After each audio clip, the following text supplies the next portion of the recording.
Olá, pessoal! Sejam bem-vindos à nossa disciplina de fenômenos de transferência 3, que é a transferência de massa. Eu sou a professora Fernanda, vocês já me conhecem e vou trabalhar com vocês a disciplina de transferência de massa. Então, o objetivo dessa nossa primeira aula, essa primeira videoaula, é repor então a aula presencial que nós teríamos no dia 4 de março, né? Já que eu estou de licença já nessa data. Então, vamos fazer uma breve apresentação da professora, que na verdade vocês já me conhecem. Vamos falar de alguns aspectos gerais da transferência de massa e especialmente detalhar o nosso plano de ensino, porque vem novidades por aí. Então, pessoal, vocês já sabem que eu sou formada em bacharelado em Química, mestrado e doutorado na Engenharia Química da Universidade Federal de Santa Catarina, com uma experiência aí de doutorado, uma parte do meu doutorado que eu desenvolvi na Faculdade de Engenharia da Universidade do Porto. Também fiz alguns meses do meu pós-doutorado, também na mesma universidade, na Federal de Santa Catarina. E durante toda essa trajetória, trabalhei com transferência de massa aplicada a processos de separação, especialmente adsorção e extração micelar crítica. Então é por isso que hoje eu estou aqui trabalhando as disciplinas de fenômenos com vocês.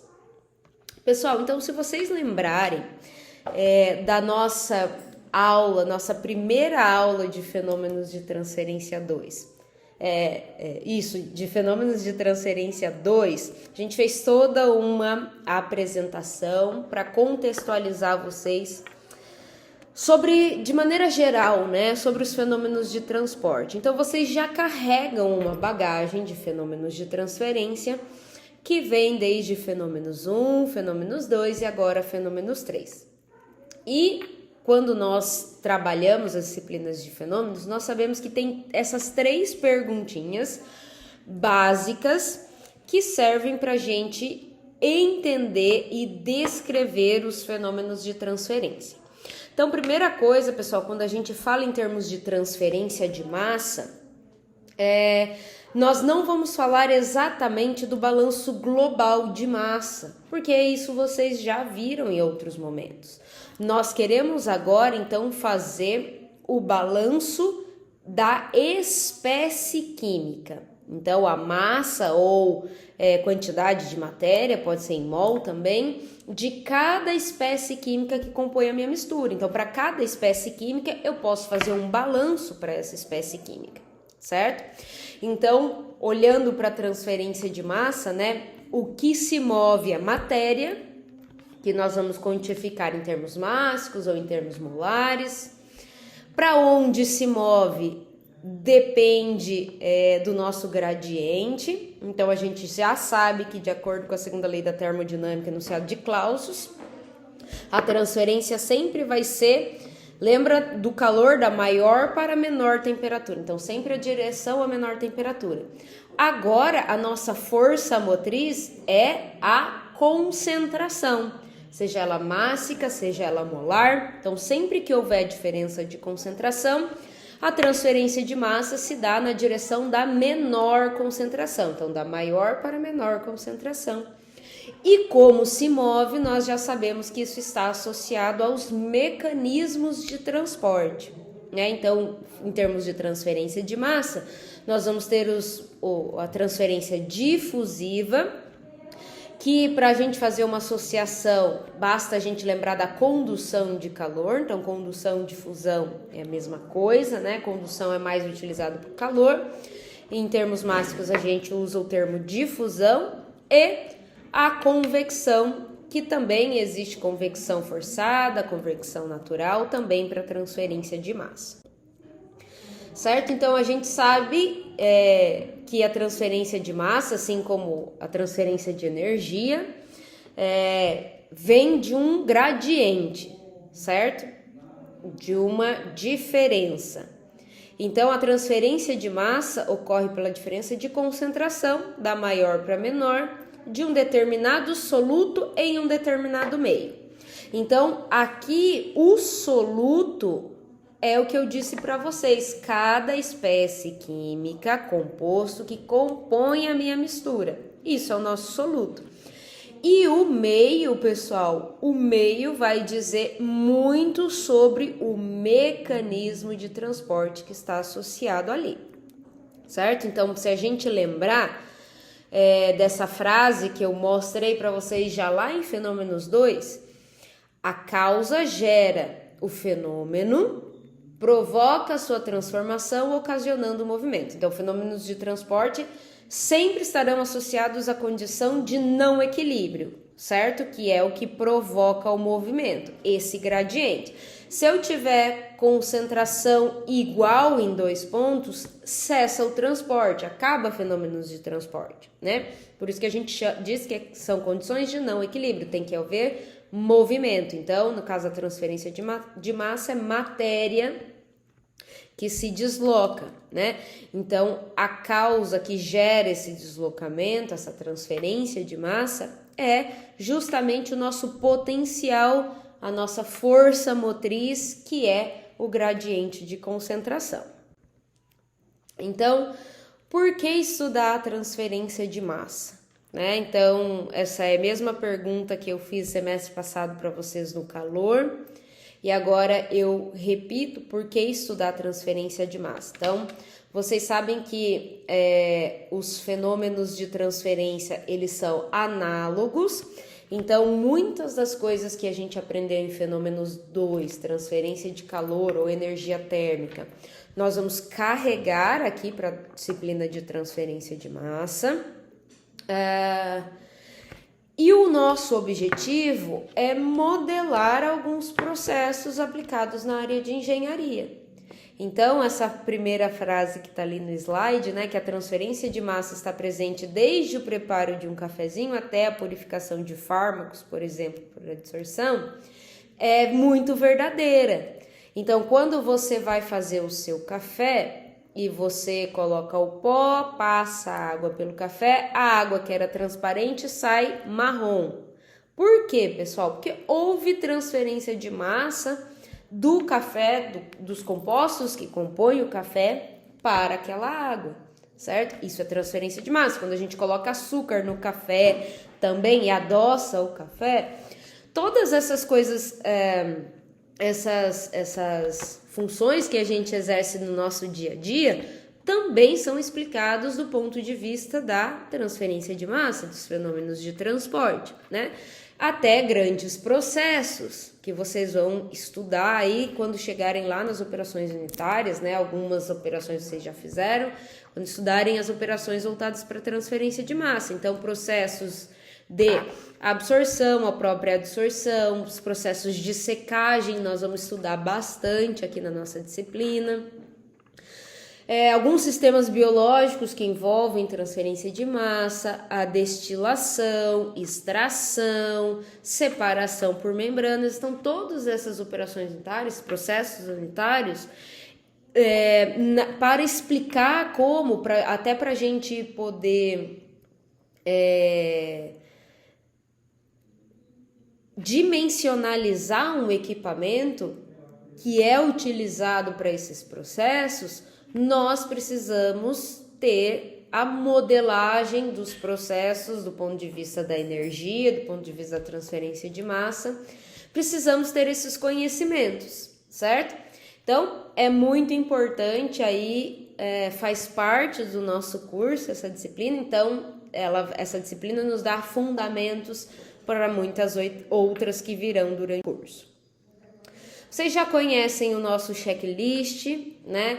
Esse checklist, pessoal, para a solução de exercício é o mesmo que vocês puderam usar como base para a solução dos exercícios lá em Fenômenos 2.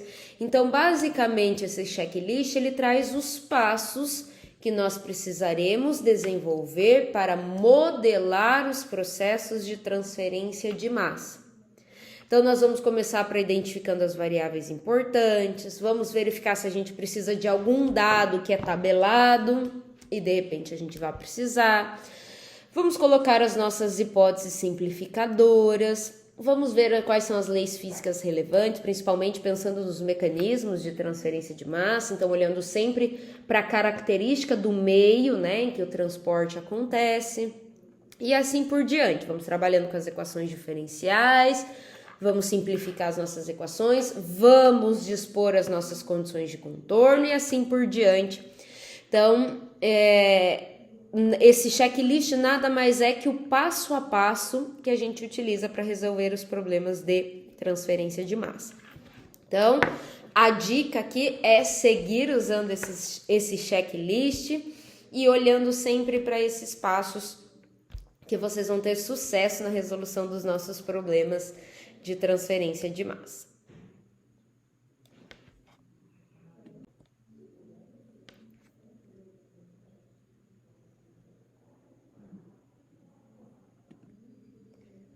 Certo, pessoal? Então, agora vamos para a etapa do nosso plano de ensino, né? Então, começando a falar rapidamente do que compõe a ementa da nossa disciplina, né? Nós vamos estudar, então, os processos de transferência de massa por difusão e por convecção, que estão representados aí nessa figurinha. Então, se a gente olhar as duas primeiras figuras, a gente tem um processo em que a água está parada, eu tenho o chá, né, que foi colocado na água parada, e conforme passa o tempo a gente começa a observar essa transferência de massa do chá para a água, né, através da mudança de cor. Então, o meu meio está parado, isso caracteriza um processo difusivo. Já na nossa na nossa terceira imagem, a gente tem uma colher, né? E se a gente observar a cor da água, ela tá bem mais escura. Por quê? Eu promovi a agitação desse meio. Então, quando esse meio tem velocidade, a transferência de massa ocorre muito mais rápido, certo? Até por isso que a gente consegue observar essa coloração diferente. Então, pessoal, nós vamos trabalhar com ideias gerais da difusão e da convecção. Vamos calcular os coeficientes de transporte, vamos ver correlações primeiro para calcular o coeficiente difusivo e depois, no final, o coeficiente convectivo. Vamos estudar especialmente a difusão, vários casos aplicados à difusão, e depois a gente vai para a convecção de massa. Então, também dentro desse estudo, por exemplo, a primeira parte da difusão, nós vamos estudar a dependência espacial. Então, vamos começar pelos exercícios e os trabalhos mais simples, que é unidirecional, depois tridimensional. Também vamos estudar a dependência temporal. Então, vamos começar com os processos mais simples, que são aqueles que não dependem do tempo, ou seja, no nosso balanço a gente não tem acúmulo, ou seja, o nosso regime permanente. Depois a gente passa a trabalhar com a dependência do tempo no regime transiente. Então, isso era muito semelhante ao que vocês viram com relação à transferência de calor. Então, se fizer uma analogia, vocês vão ver que essa analogia existe até aqui. Agora, especialmente para a transferência de massa, nós vamos ter um item que é estudar a transferência de massa com reação química, certo? E aqui, pessoal, eu já adianto para vocês que é uma parte um pouco pesada do nosso curso, onde a nossa modelagem fica um pouco mais complexa, tá? Mas nós vamos estudar vários tipos de reação homogênea, reação heterogênea. Vamos associar a transferência de massa a esses casos de reação, certo? Então já estejam preparados que quando a gente chegar nesse capítulo vai ser um capítulo aí que vai exigir bastante de vocês. Muito bem, pessoal. Então, antes da gente seguir falando sobre os procedimentos de avaliação e por aí em diante, hoje eu vou explicar para vocês uma novidade, que é a metodologia que nós vamos adotar na nossa disciplina nesse semestre. Então, as nossas aulas vão ser diferentes do método convencional, certo? Então, nós queremos modernizar um pouco as nossas aulas de fenômenos de transferência. Para isso, pessoal, nós vamos aplicar durante todo o nosso curso a metodologia de sala de aula invertida ou flipped classroom, tá? Depois, se vocês querem procurar em inglês, vocês podem procurar aí pela internet, ok? E eu queria explicar um pouquinho para vocês sobre essa metodologia, porque para que ela funcione, para que ela seja efetiva, vai exigir algumas mudanças de atitude de vocês, discentes, e também do docente. Então, basicamente, quando a gente fala da metodologia de sala de aula invertida, o objetivo dessa metodologia é que a gente desenvolva atividades que exigem um nível cognitivo maior, ou seja, quando a gente vai para a parte de aplicação, né, resolver os exercícios de aplicação, por exemplo, que esse momento não seja trabalhado de forma individualizada, você na sua casa resolvendo os exercícios. Esse momento da aplicação, que é o que exige mais da gente, vai ser desenvolvido durante as aulas, com a presença do professor e com o trabalho colaborativo dos colegas. Então, meio que nós vamos dar uma invertida na ordem em que a gente vai trabalhar. Então, é muito importante para que essa metodologia funcione, que vocês estejam aptos e preparados para desempenhar essa parte aqui da figura, tá? Que é o antes da aula. Então, neste momento, antes da nossa aula, todas as sextas-feiras, vocês deverão assistir às videoaulas que estarão indicadas para vocês, referente ao conteúdo que será trabalhado naquela semana. Então, nós temos o Moodle da disciplina, vocês estão inscritos no Moodle, e cada semana no Moodle, tá dividido por semanas, vai ter lá descrito. Para aula, você precisa assistir as videoaulas 0, 1, 2 e assim por diante. Então, antes de vir para sexta-feira, você precisa ter assistido e realizado as atividades que nós chamamos de pré-aula. Então, basicamente, na pré-aula, a gente preparou um material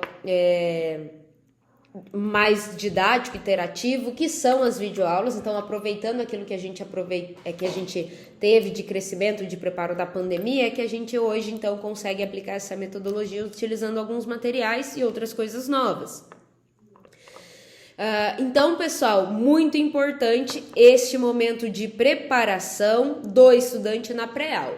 Então, esse é um movimento fora da aula que você vai realizar individualmente, certo?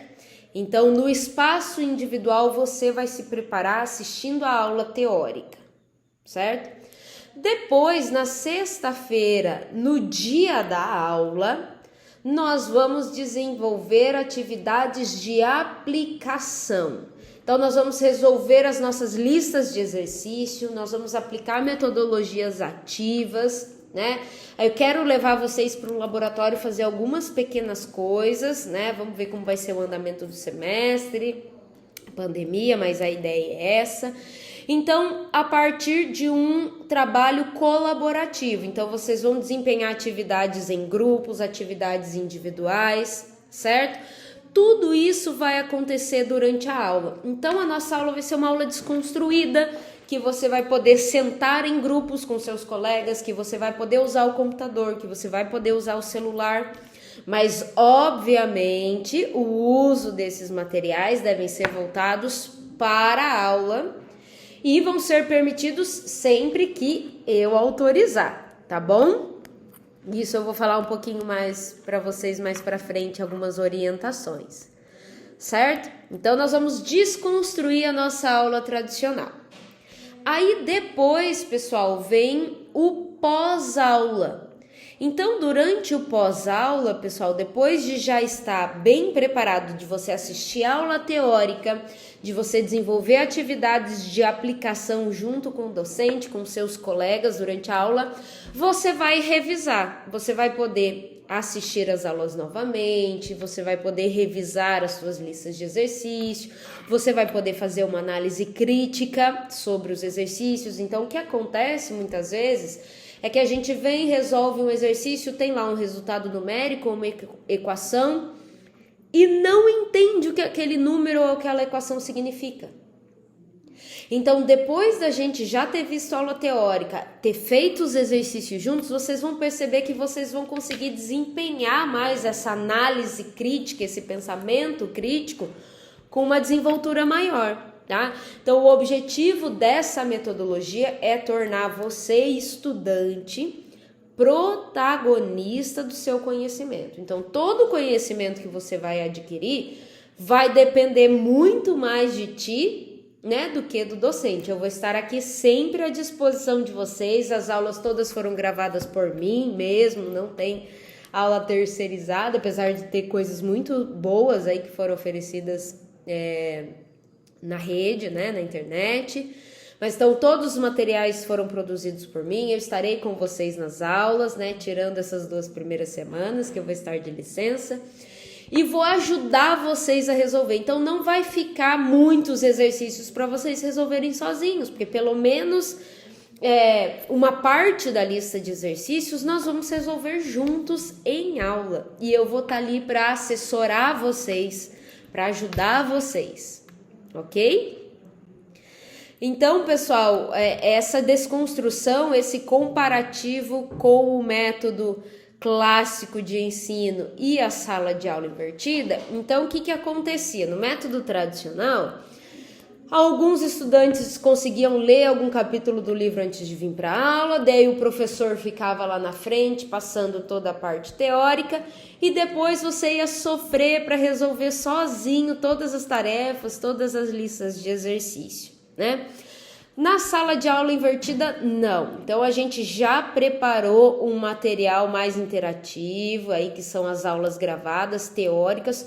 Essas aulas gravadas, pessoal, são aulas que eu dou como se eu tivesse no quadro dando aula para vocês, certo? São as mesmas aulas, ok? Então, vocês assistem antes, já vem preparado com conteúdo teórico. Aí a nossa aula ela vai ser dividida em momentos. Então, durante a aula vou ter momentos de tirar dúvida, de discutir. Depois a gente vai para o trabalho colaborativo, certo? E aí no pós-aula você já vai ter condições de então trabalhar com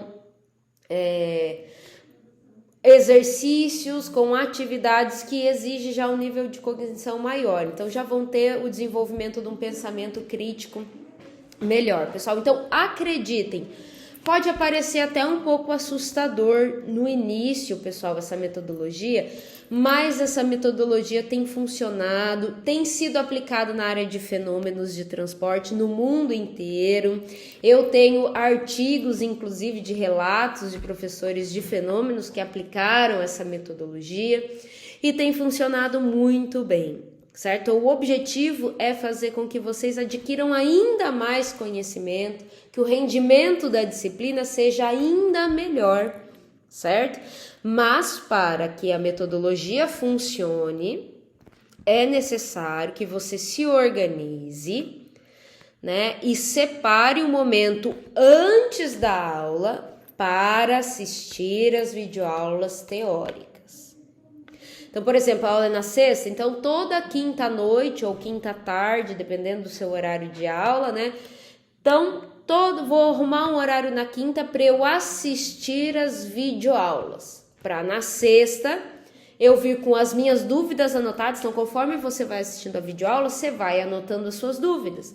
Na sexta eu sempre vou começar a aula tirando as dúvidas das videoaulas teóricas, depois eu tiro as do exercício, depois eu faço, vou depois detalhar isso para vocês, vou fazer uma breve apresentação e assim por diante, certo? Então, para que a metodologia funcione, é muito importante que vocês sejam organizados, ok? Então, pessoal, nós temos espaços diferentes quando a gente fala dessa metodologia. Um é o espaço individual, em que você vai trabalhar sozinho ou até em pequenos grupos, tá? Que é aquele momento da pré-aula e o momento da pós-aula, certo? E o espaço grupal é o momento da nossa aula, é o nosso encontro, é o encontro com o professor, em que a gente vai desenvolver trabalhos em grupo, colaborativos, metodologias ativas, para fomentar aí o desenvolvimento da nossa cognição e, obviamente, aplicados à transferência de massa, certo? Então, se a gente entender bem esse espaço, o que eu tenho que fazer no espaço individual? Então, lá no Moodle vai aparecer para vocês na semana pré-aula, videoaula tal, videoaula tal, aula. Então, tá lá previsto o que a gente vai fazer durante a aula. E pós-aula, quais são as atividades que você tem que realizar depois da aula? Quais exercícios que eu deixei para você aprofundar? Quais são as atividades, certo? Então, tá dividido bem dessa forma, ok? Para a gente entender os nossos espaços. Muito bem, então como vai ser dividido basicamente as nossas aulas, o encontro com o professor? Então você vai ter primeiro o espaço individual, que é a pré-aula, consultar os materiais didáticos no Moodle antes de vir para a aula, isso é muito importante, por isso pré-aula, isso tem que estar pronto para a aula. E aí o nosso espaço grupal, que vai ser as nossas aulas, o nosso encontro, nós vamos dividir e separamos alguns tempos. Então, se vocês olharem esses tempos aí, esses tempos estão reservados para 100 minutos, né? Então, como a gente tem as 4 aulas seguidas, então a gente tem 200 minutos de aula. Então, dependendo do conteúdo, nós vamos aumentar as discussões iniciais e depois o trabalho colaborativo, ou a gente vai fazer por partes. Antes do intervalo a gente faz dessa forma e depois do intervalo a gente segue essa separação novamente.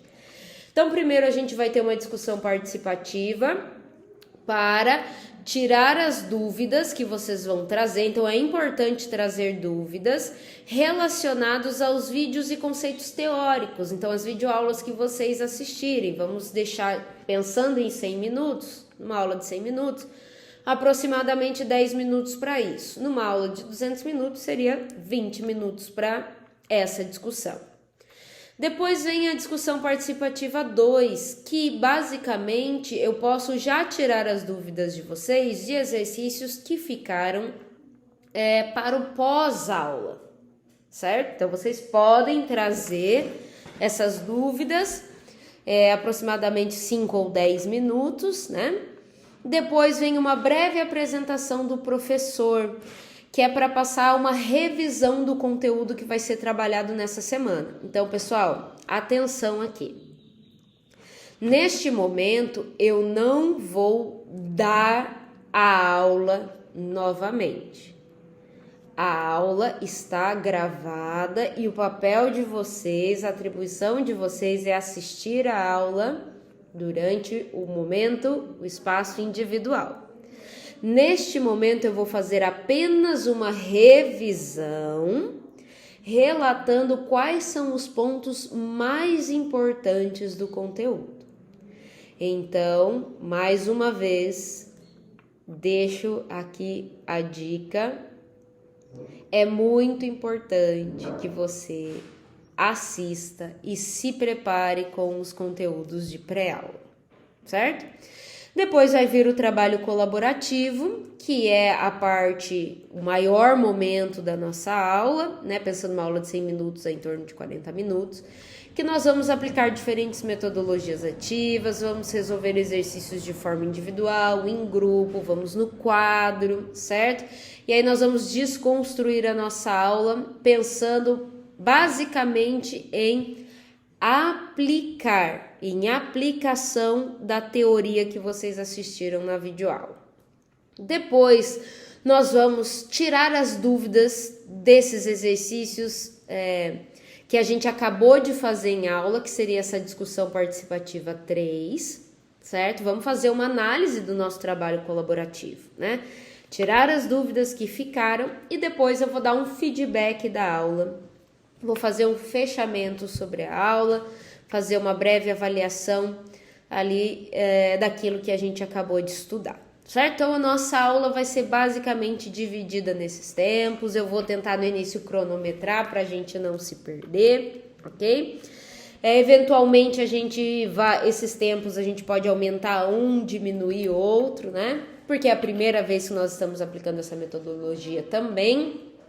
Então, nós vamos tomar todos os cuidados para fazer tudo isso certinho durante os nossos encontros de aula. E depois, pessoal, o pós-aula vem o espaço individual. O pós-aula não necessariamente você vai trabalhar com ele de forma individual. Eventualmente pode ficar uma parte do trabalho colaborativo para você desenvolver com os colegas no pós-aula. Mas aqui o que eu quero mostrar para vocês, pessoal, é a seguinte, essa pirâmide. Então, essa pirâmide, ela é conhecida como taxonomia de Bloom. Então, basicamente, na base da pirâmide, perceba que a gente tem alguns verbos ali, né? Lembrar, relembrar, entender, aplicar, analisar, certo? Então, vai subindo até chegar no criar, lá que é o topo dessa pirâmide. Então, se a gente observar, entender é mais tranquilo, compreender é mais tranquilo do que você ir lá e criar alguma coisa associada a algum conteúdo, certo? Então, por isso que a gente diz que conforme a gente vai subindo nessa pirâmide, o nível de cognição que é exigido da gente é maior. Então, na forma tradicional, nas nossas aulas, no modelo tradicional, o que acontecia? Então, durante as aulas, o professor ia lá passar o conteúdo teórico, certo? E aí vocês iam ter o primeiro contato com esse conteúdo teórico. Iam, então, relembrar algumas coisas, iam passar para a etapa de compreensão do conteúdo teórico. E depois da aula, sozinho, lá na sua casa, você ia ter que aplicar resolvendo os exercícios e fazendo as tarefas, certo? Agora, na metodologia da sala de aula invertida, a gente faz exatamente essa inversão. Então, no momento que você está lá sozinho e fora da classe, você vai assistir as videoaulas teóricas. Então, você vai sozinho desempenhar aqui os verbos que exigem um nível de cognição menor, certo?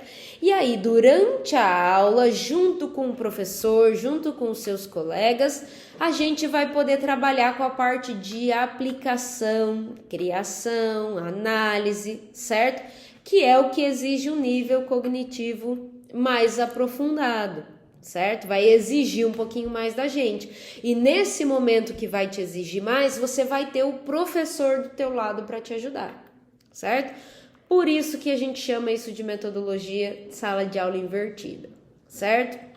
Então, e durante o pós-aula, né, você vai também voltar para a parte de relembrar os conteúdos que você já viu, ok? Por isso que eu tenho grande expectativa sobre essa metodologia, espero que vocês gostem também. Depois, no final do nosso curso, a gente vai avaliar, né, como foi. E espero que vocês se dediquem, tá bom? Para que a metodologia funcione. Certo, pessoal? Então vamos falar um pouquinho sobre as nossas metodologias de avaliação, né? Pessoal, então mesmo a gente aplicando a sala de aula invertida, a gente precisa ter algumas avaliações somativas para compor a média de vocês, né? Então nós vamos ter 3 provas teóricas individuais, que vai de 0 a 10 pontos. Então, a primeira prova no dia 29/4, com peso 3. Atenção, a prova 1 tem peso 3, prova 2 tem peso 2 e prova 3 tem peso 2. Então, a primeira prova tem o maior peso, certo? Então, isso é bem importante. Então, durante essas 3 provas, eu já coloquei o conteúdo, os capítulos do livro Cremaço, que é a nossa referência básica, eu já vou falar um pouquinho sobre ela, né? O que vai cair, os capítulos do livro que vão cair em cada prova, certo? Então, isso aqui vai me dar uma média das notas de prova, considerando os pesos. Então, a P1 no dia 29 de abril, a P2 no dia 27 de maio e a P3 no dia 24 de junho, certo? Além disso, pessoal, então como a gente vai realizar e desenvolver atividades mais de aplicação durante as nossas aulas, eu vou estar avaliando vocês durante todas as aulas. Eu vou avaliar a participação de cada um durante todas as aulas, de forma individual, mesmo que as atividades sejam realizadas em grupo. Então, eu vou passar uma lista de presença, vocês vão assinar, e aí eu vou avaliar vocês com rubricas. O que é isso? Então, de acordo com o seu desempenho, a sua participação, se eu ver que você está lá realizando os exercícios, se você tira dúvidas, se você ajuda o seu colega, então eu vou escrever lá a rubrica muito bom e você vai ganhar 10 pontos de participação, que eu chamei aí como execução dos trabalhos. Se a sua participação tá mais ou menos, você não tá se envolvendo muito, ok? Aí eu vou te dar um ponto, a rubrica bom, que você vai ganhar 6 pontos. Se você não participar das atividades, se você faltar na aula, se você estiver fazendo trabalho de outra disciplina durante a minha aula, aí eu vou te dar a rubrica ruim ou ausente, que são 0 pontos. Então, todas as aulas vocês vão ter essa notinha de participação. No final, eu vou fazer a média de todas elas e vocês vão ter uma média que eu tô chamando média dos trabalhos, tá? Aqui é a de execução de participação durante os trabalhos de aula. Professora, faltei na aula e não quero perder esse pontinho. Então, você vai ter uma semana, então na semana seguinte você terá que me entregar as atividades que foram realizadas durante a aula. Aí eu vou avaliar e vou te dar a rubrica desta aula, ok? De acordo com aquilo que você me entregar. Mas, pessoal, se você faltar uma ou outra aula, não tem problema, porque vocês vão ter muitas notas dessas durante o semestre. São todas as aulas, todos os nossos encontros, você vai ter uma rubrica dessa. Então, não se preocupe com relação a isso, tá bom? Mas se você não quiser ficar sem essa notinha, não precisa. Na semana exatamente o seguinte, então você vai ter uma semana, você deve me entregar os trabalhos que foram executados durante a aula, ok? Então, vou fazer uma média desses pontos de participação e esses trabalhos, execução desses trabalhos terão peso 1. Então, prova 1, peso 3, prova 2 e 3, peso 2 e trabalhos, peso 1, certo? Pessoal, no Moodle, para algumas aulas que vocês vão assistir, videoaulas, terão alguns testes de aptidão das videoaulas, que não vai valer nota. Esse teste serve para você avaliar qual foi o seu entendimento daquela aula. Então, fiz a aula, vou responder o questionário, vou responder esse testezinho, só para saber se eu entendi bem. São testes bem simples, bem rápidos, poucas questões, só para ver, você testar mesmo como está o seu entendimento da aula, ok?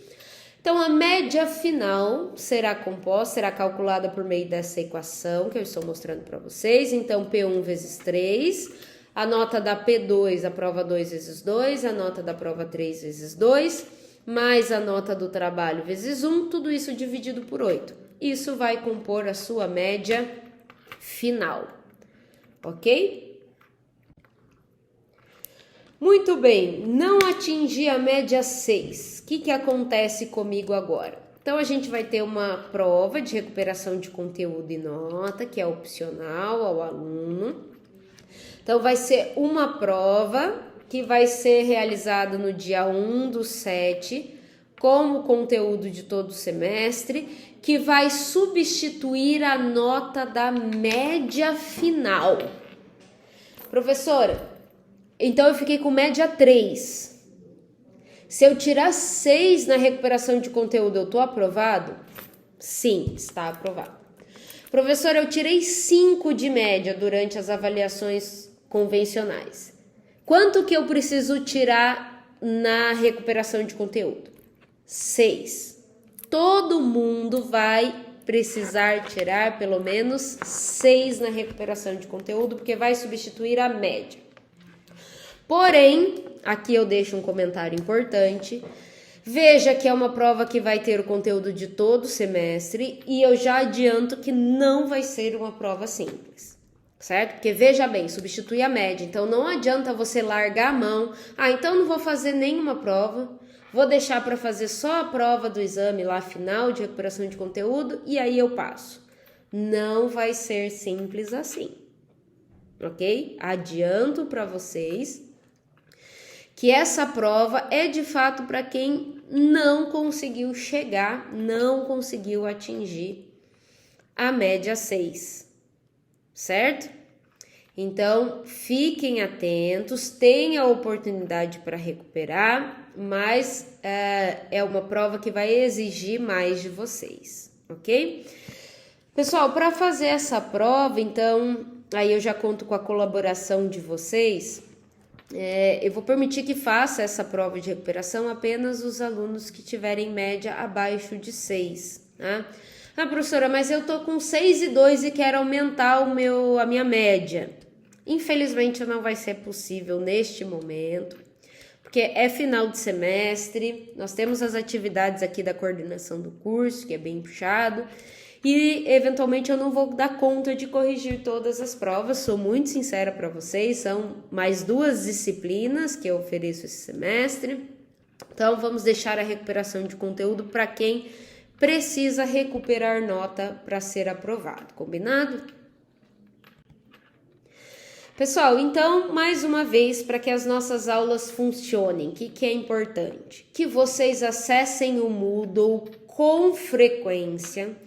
Então, tudo que é material didático que nós formos utilizar durante as aulas estarão disponíveis no Moodle, certo? Muito importante que vocês acessem os e-mails diariamente.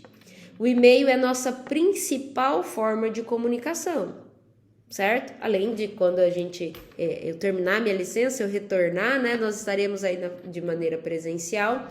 Mas é a nossa principal forma de comunicação. Então, se o seu e-mail não está atualizado, se você não acessa o e-mail institucional, aquele @alunos, é importante você acessar ou atualizar o seu e-mail no portal do aluno, para que você receba os e-mails que eu vou enviar a vocês, certo? Para dar qualquer aviso, eu vou usar sempre o e-mail. Então, a gravação das aulas, pessoal. Então, todas essas nossas aulas que foram gravadas, que são os nossos momentos de pré-aula, é muito importante que vocês assistam antes de vir para a aula, o conteúdo da semana. Porque senão a nossa metodologia não vai funcionar, ok? Para isso, pessoal, boas práticas de organização de estudo. Né? Então se organize, tire um horário, um dia da tua semana e um horário para você se preparar para os nossos encontros de aula, ok? Então faça um cronograma ali, se organize e naquele momento, naquele horário, você sempre vai estar se preparando para as aulas da sexta-feira de Fenômenos 3, certo? Então, algumas orientações gerais aqui para vocês, antes da gente encerrar essa gravação, esse vídeo. Atendimento de P-aluno, dúvidas, pessoal. Então, será nas sextas-feiras, das 14h40 às 15h30, com atendimento na sala da COENC, então na sala da coordenação do curso. Então, como eu estou coordenadora nesse período, eu vou atender vocês aqui na sala da coordenação. Ok? Então, esse horário foi pensado de acordo com o horário da turma regular do 7º período, que não tem aula nesse horário, ok? Então, ele é presencial e eu estarei aqui disponível para atender vocês nas sextas-feiras, nesse horário, ok? Então, pessoal, para ser aprovado na disciplina, como que é isso agora que nós retornamos para o formato presencial de novo? Então, volta o que estava valendo na resolução 81, no artigo 35, que é o RODP, Regulamento da Organização Didático-Pedagógica da UTFPR. Recomendo fortemente a leitura desse regulamento, porque tudo que vocês precisam para a vida acadêmica de vocês está posto lá. Então, só jogar no Google e esse textinho aqui, ó, que vai aparecer o link para a resolução, tá bom? Então, para ser aprovado na disciplina, você precisa ter frequência superior a 75% e nota final igual ou superior a 6, ou uma frequência igual ou superior a 50% com nota média final igual ou superior a 8. Então, tem essas duas condições para você ser aprovado na disciplina. Então, a nota de cada avaliação, ela será disponibilizada no sistema acadêmico, com antecedência mínima de 5 dias corridos da data da próxima avaliação. Isso está em resolução também, na mesma resolução que eu falei lá da aprovação da disciplina. Claro, pessoal, isso é o que está em regulamento, tá? Eu pretendo enviar antes para vocês as notas. Eu demoro um pouquinho para corrigir, porque é uma prova que tem muito detalhe, então eu gosto de corrigir bem devagar, então eu demoro um pouquinho, não disponibilizo geralmente na mesma semana da prova, disponibilizo depois, mas também não vou deixar tão para o final lá, faltando 5 dias da próxima avaliação, ok? Pessoal, faltei numa avaliação, o que eu tenho que fazer? Então, com atestado médico, com documento comprobatório, você vai até o DERAC, vai fazer a solicitação, o requerimento de segunda chamada, aprovado pela coordenação do curso, eu vou agendar contigo a avaliação de segunda chamada, tá? Não adianta vir negociar diretamente comigo, tá? Precisa fazer os trâmites certinho, de acordo com a resolução 81, o regulamento da organização didático-pedagógica, ok? Pessoal, esse item 5 é bem importante, então fica proibido, pessoal, que as nossas videoaulas, as nossas listas de exercícios, então todo o material didático que foi preparado por mim, fica proibido que vocês passem para terceiros sem autorização da professora. Então, esse negócio, vou lá no passeio direto, quero pegar o material que tá lá, então eu vou colocar uma aula, um slide da professora Fernanda. Isso é proibido, porque você não tem autorização para fazer isso, ok? Então, todas as nossas aulas têm lá no início da aula a licença dessa aula, certo? Então, é um material que é preparado especialmente para vocês, para os meus alunos. Então, redistribuir esses vídeos no YouTube ou em qualquer outra plataforma, isso é proibido e isso está em regulamento, certo? Então, isso pode ter sanções. Então, eu não gosto de encontrar meus materiais aí pela rede, ok? Que é o material que eu preparo para vocês, certo? Então, atenção com relação a isso, ok? E, pessoal, com relação ao uso de equipamentos, celulares, computadores durante as aulas, como eu falei a vocês, eu vou permitir o uso, nós vamos precisar acessar o Moodle, as nossas listas de exercício, então vai poder usar tablet, enfim.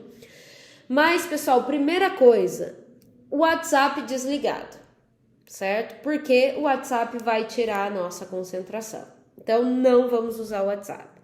Mas nós vamos usar outras coisas, software que eventualmente a gente vai usar durante as aulas, certo? Então pode trazer, mas você vai usar no momento que eu autorizar, certo? Porque se eu ir lá ver que você está resolvendo trabalhos, fazendo atividades de outras disciplinas ou outras coisas, eu vou te dar 0 lá na rubrica de participação daquela aula, ok? Então, pode usar sim, vai ser permitido, a gente vai aproveitar bastante, mas com moderação para a gente não dispersar. E como bibliografia, pessoal, então a nossa principal bibliografia básica é o livro do Cremasco, Fundamentos de Transferência de Massa, tá? Tem outros livros que eu vou indicar aqui para vocês para estudar, mas esse vai ser a principal. A gente segue a mesma ordem de apresentação dos conteúdos desse livro. Esse livro, ele tem físico na biblioteca, no acervo físico, e também tem na biblioteca digital, e-book, que vocês podem acessar, tá? O livro do Bird, pessoal, que é esse primeiro livro que aparece aqui, é o principal livro, o mais conhecido de fenômenos de transporte. Mas ele tem uma linguagem mais complexa, tá? Para alunos da graduação, eu prefiro trabalhar com outras referências que não o Bird, tá? Mas tem também na nossa biblioteca. Tem o livro do Sengel, que é o mesmo lá da transferência de calor, ele tem calor e massa, tá? Eu acho que a parte de transferência de massa desse livro é muito restrita, não é aprofundada, então é só para tirar alguns exercícios mesmo, né, para estudar. Parte teórica eu não gosto muito disso que vocês estudem por esse livro, porque não aprofunda muito. O próprio Encrópera, que é o livro lá da transferência de calor, né, que a gente usou, também tem a parte de transferência de massa, mas é a mesma questão do Sengel. Agora, o livro do Eltsch, que é o mesmo lá da transferência de calor também, que tem quantidade de movimento, calor e massa. Então, aqui tá em inglês, mas ele tem em português, e-book, né? No nosso biblioteca. É um livro muito bom, eu gosto da parte de transferência de massa, assim como eu gosto da parte de transferência de calor. É um livro que eu uso bastante, até para preparar as aulas, então é um livro também muito bom. Tá? Aí esses próximos livros, o Giancópolis é um livro para fazer aquela ponte entre fenômenos e operações unitárias, tá? Esse livro do Schluss, que é esse aqui, o Essencial em Fenômenos de Transporte, eu não sei se a biblioteca aqui física nossa já comprou esse livro, não tem o e-book, tá? Mas é um livro só teórico, que traz os 3 fenômenos também. Então, quem quer aprofundar na teoria, ele nem tem exercício, nada. É um livro interessante, então, de um professor aí da USP de São Carlos. E o livro do Kussler, que é um livro de difusão, é um livro também um pouco mais complexo, uma linguagem mais complexa, a língua inglesa, não tem tradução. Eu tenho esse livro, se alguém quiser tirar alguma cópia de algum capítulo, enfim. Nós temos em outros campos da UTF, outros campi da UTF-PR, se vocês quiserem solicitar o empréstimo intercampus, dá para emprestar também, né? Mas é um livro também para quem quer se aprofundar um pouquinho mais, ok? Então, o que eu indico para vocês? O livro do Cremasco e o livro do Eltsch. Acho que são os mais importantes aí para a gente estudar, usar na nossa disciplina, ok? Ambos disponíveis no acervo físico e digital. Para encerrar, pessoal, eu deixo aqui a divulgação da nossa página, do nosso projeto de ensino, do Instagram, que é uma página voltada para conteúdos de fenômenos de transporte. Nós vamos retomar esse semestre com postagens novas, chama fer.nomenos, tá bom? Então lá a gente vai trazer algumas dicas, algumas informações, algumas coisas para lembrarem, ajudar vocês a lembrarem dos conteúdos, certo? Curiosidades. Então quem ainda não segue a nossa página do Instagram, fica aqui a divulgação para vocês seguirem e participarem com a gente. Certo, pessoal? Então espero que vocês tenham gostado dessa primeira videoaula. Na próxima semana também tem videoaula sobre difusividade mássica para vocês assistirem. E nós retornamos às nossas aulas presenciais no dia 18 de março, certo? Dia 18 de março, sexta-feira, nós teremos o nosso primeiro encontro presencial na UTF. E fiquem tranquilos que eu vou tirar todas as dúvidas sobre o plano de ensino e sobre o conteúdo de difusividade que vocês tiverem. Tudo nós vamos conversar com bastante calma no dia 18. Um abraço e até a próxima!